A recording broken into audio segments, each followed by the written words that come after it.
میں اب ذکر کروں گا مکرم مولانا نعیم الدین صاحب ابن مکرم فیروز الدین منشی صاحب کا، جن کی وفات ہوئی تھی۔ انا للہ و انا الیہ راجعون۔ جیسا کہ میں نے کہا، ایک ڈاکٹر نے کہا کہ اس قسم کے عوارض کے لوگ جو ہیں، جن کی ٹانگیں بھی سوجی ہوئی ہوں، وہ تو گھر سے باہر نہیں نکل سکتے، تو یہ ڈیوٹی پہ آ کے کھڑے ہو جاتے ہیں۔ اور اس بات پہ ان کو حیرانی تھی ڈاکٹر کو۔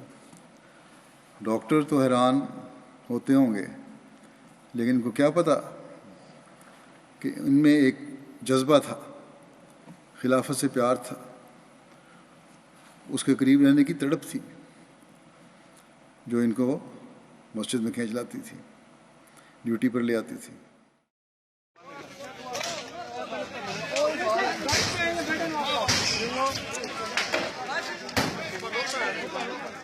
بڑی ایک عجیب کہانی۔ ماہد میجر صاحب کا منڈا، ایک عبد القدیر تے نثار، یہ تین ڈیوٹی سے تھے۔ تہجد کی نماز پڑھ رہے تھے، پر نمازی کوئی نہیں تھا آیا۔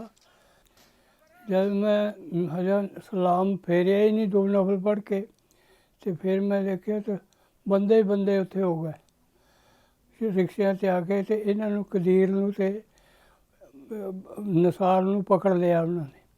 30-32 بندے مسجد دے اندر آ گئے، اور 30-32 بندے باہر سے گئے ہجا ہور آ رہے تھے، قافلے کی صورت مولوی کہتے سب کو مٹا دینا، انہوں دے گھروں بھی ساڑ دینا۔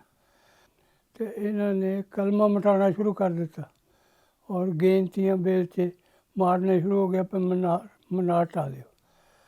جب کلمہ منانے سے گھوڑیاں بن کے کوئی سیڑھیاں لا کے انہوں نے کم کیتا، تو میں ایک ہوائی فائر کیتا۔ ہوائی فائر تے وہ کہتے یہ جے پٹاکیاں نو اسی دیکھیا ہویا، اسی نہیں کدی بھی ڈراں گے۔ کلمہ مٹانا مولویاں دا کم نہیں ہے، یہ وہ اسلام دے لیڈر نہیں ہے بھی جڑے کلمہ مٹاندے۔ وہ کوئی اسلام تو انہاں دے وچ ہے ہی نہیں، جڑے حزب ہی کلمے مٹاندے پھردے۔ کلمہ تو عیسائی بھی نہیں مٹاندا۔ جد میرے بل نوں وہ مڑے، میں ادھر نوں پھر ڈائریکٹ فائر 2 کیتے۔ 2 ڈائریکٹ فائر کرنے دے نال 2 بندے تو موقع تے مر گئے، ایک زخمی ہو گیا۔ وہ زخمی نوں لے کے نٹھ گئے۔ ومع أن رانا المحترم كان قد قام بهذا التصرف ضد المهاجمين دفاعا عن نفسه، لكنه اعتقل. وليس هذا فحسب، بل ضمت الحكومة الباكستانية الغاشمة البعيدة عن كل إنصاف عددا من الأحمديين الذين لم يكونوا موجودين في الساحة واعتبرتهم مجرمين. ایک تھاਣੇਦਾਰ ਸੀਗਾ، ਉਹ ਕਹਿੰਦਾ ਵੀ ਤੂੰ ਗਿਆ ਕਿਉਂ ਨਹੀਂ؟ 3 ਘੰਟੇ ਬਾਅਦ ਅਸੀਂ ਪੁਲਿਸ ਆਈ ਆ। 3 ਘੰਟੇ ਤੋਂ ਬਾਅਦ ਪੁਲਿਸ ਆਣੇ ਦੇ ਬਾਵਜੂਦ ਤੇ ਦੁਨੀਆ ਤਾਂ ਕਿਤੇ ਦੀ ਕਿਤੇ ਪਹੁੰਚ ਜਾਂਦੀ, ਤਾਂ ਫਰਾਰ ਕਿਉਂ ਨਹੀਂ ਹੋਇਆ? ਮੈਂ ਕਿਹਾ ਮੈਂ ਇਸ ਕਰਕੇ ਫਰਾਰ ਨਹੀਂ ਹੋਇਆ ਤੇ ਫਿਰ ਤੁਸੀਂ ਪਤਾ ਨਹੀਂ ਕਿਹਨੂੰ پکڑ لینا۔ كان باكستان سلفا خاضعا لقانون الدكتاتور المعادي للأحمديين، فقد دفع المرسوم الغاشم لضياء الحق سيدنا الخليفة الرابع رحمه الله إلى الهجرة من البلد فيما مضى. لأجل ذلك كان ضياء قد توجه إلى رانا نعيم الدين المحترم وزملائه الأبرياء من ساهيوال. اس ਕਰਕੇ ਇਹਨੇ ਆਰਡੀਨੈਂਸ ਇੱਕ ਜਾਰੀ ਕੀਤਾ ਤਾ ਜਾ ਨੇ। ਉਹਨੇ ਕਿਹਾ ਤਾ ਵੀ ਮੈਂ ਇਹ ਅਹਿਮਦੀਆ ਜਮਾਤ ਨੂੰ ਕੈਂਸਰ ਆ, ਇਹਨੂੰ ਸਾੜਨਾ ਚਾਹੁੰਦਾ, ਮਾਰਨਾ ਚਾਹੁੰਦਾ, ਇਹਨਾਂ ਨੂੰ ਛੋੜਨਾ ਨਹੀਂ। ਜਾ ਨੇ ਆਪਣੀ ਕਲਮ ਦੇ ਨਾਲ ਸਲਾਹ ਦਿੱਤੀ ਆ। ਜਾ ਨੇ ਕਿਹਾ ਮੇਰੀ ਕਲਮ ਨਹੀਂ ਰੁਕੇਗੀ, ਮੇਰੀ ਕਲਮ ਨੇ ਕੀਤਾ ਇਹ, ਮੈਂ ਸਜ਼ਾਏ ਮੌਤ ਦਿੰਦਾ نعیم نو اور الیاس نو۔ اور موت کی پھانسی کا وقت قریب تر آنا شروع ہوا۔ بہت سے لوگ مجھے گھبرا کے لکھتے رہے کہ اب تو اتنا وقت رہ گیا، اب تو اتنا وقت رہ گیا۔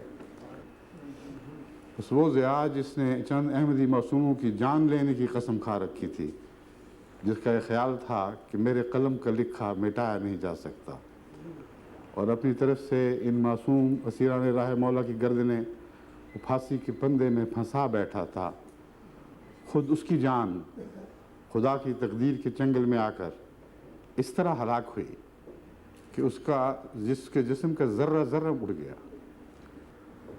پھر وہی گھبراہٹ کے خط آنے شروع ہوئے، پھر تکلیف کی خبریں آنے لگیں، اور لوگوں کا خیال تھا کہ ٹھیک ہے موت کی سزا سے تو بچ گئے، مگر قید سے رہائی کی کوئی صورت دکھائی نہیں دیتی.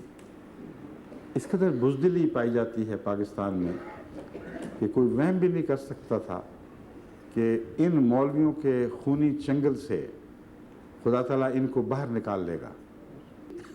ان کے لیے دل ترسا کرتا تھا، کوئی امید کی صورت دکھائی نہیں دیتی تھی. كان الأستاذ نعيم الدين وأصحابه الأسرى قد قضوا إلى ذلك الوقت أكثر من 9 سنوات في السجن. كان عقدا بدون بصيص من الأمل. ابھی کچھ دن پہلے کی بات ہے کہ رمضان مبارک کے آخری عشرے میں، آخری راتوں میں نے اللہ تعالیٰ سے خاص طور پر ایک نئے انداز سے دعا کی کہ ہمارے اسیران راہ مولا کو اب رہائی بخش، اور عرض کیا کہ بہت ہو چکا، اب میں اور سال نہیں دیکھنا چاہتا. اب یہی رمضان ہے، آخری رمضان. میری التجا ہوں کہ خدا کے لیے اپنی خاطر اس کو سن لے اور ہمیں خوشخبری عطا فرما. اور ایک ہفتہ ابھی نہیں گزرا کہ آج فون پر اطلاع ملی ہے کہ اللہ تعالیٰ نے ان کو آزادی بخش دی ہے. عظیم احسان ہے، کہ عجیب نشان ہے اللہ تعالیٰ کا. آج میں نے افریقن کے ساتھ میٹنگ میں صرف اشارتاً یہ کہا تھا کہ خدا نے ایک بہت بڑی خوشخبری عطا فرمائی ہے، اس لیے میں آپ کو مٹھائی کھلا رہا ہوں، اور آپ کے لیے بھی میں نے مٹھائی تیار رکھی ہوئی ہے، لے آؤ یہیں.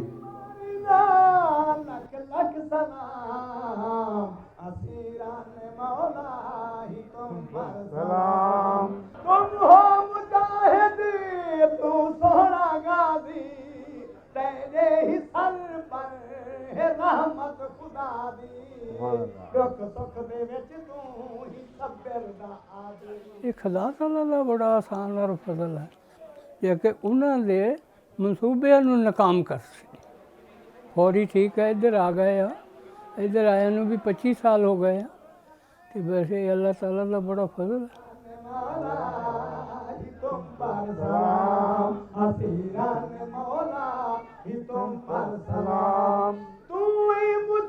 کچھ اسیران راہ مولا ہیں جن کو اللہ تعالیٰ نے موت کے چنگل سے نکال کر حیرت انگیز اعزاز کے طور پر آج ہمارے درمیان لا کھڑا کیا ہے.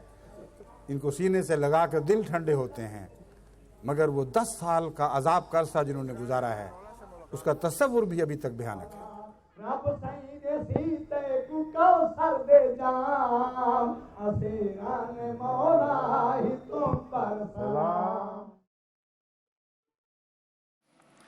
رانا صاحب بھی لکھتے ہیں، ان کے بیٹے، کہ اکثر ان کی مالش کیا کرتا تھا. ایک دن میں نے ان کی ٹانگوں کی مالش کر رہا تھا، ان کے گھٹنے کے پاس آیا تو ان کی ہلکی سی آواز نکلی. میں نے پوچھا کیا ہوا، تو کہنے لگے کچھ نہیں. بہرحال کہتے میں نے ذرا اصرار کیا تو کہنے لگے کہ یہ جیل کی چوٹوں کی درد ہے. ہمیشہ صبر اور تحمل کا مظاہرہ کیا، اور جیل میں جب مارا جاتا ہے بڑا ظالمانہ طریقے سے پاکستانی جیلوں میں مارا جاتا ہے. اور ان سے بیان لینے کی کوشش کی جاتی تھی کہ چونکہ تم اپنے خلیفہ کے باڈی گارڈ رہے ہو اس لیے انہوں نے تمہیں یہ کام کرنے کے لیے بھیجا ہے کہ اس طرح مسلمانوں کو مارو.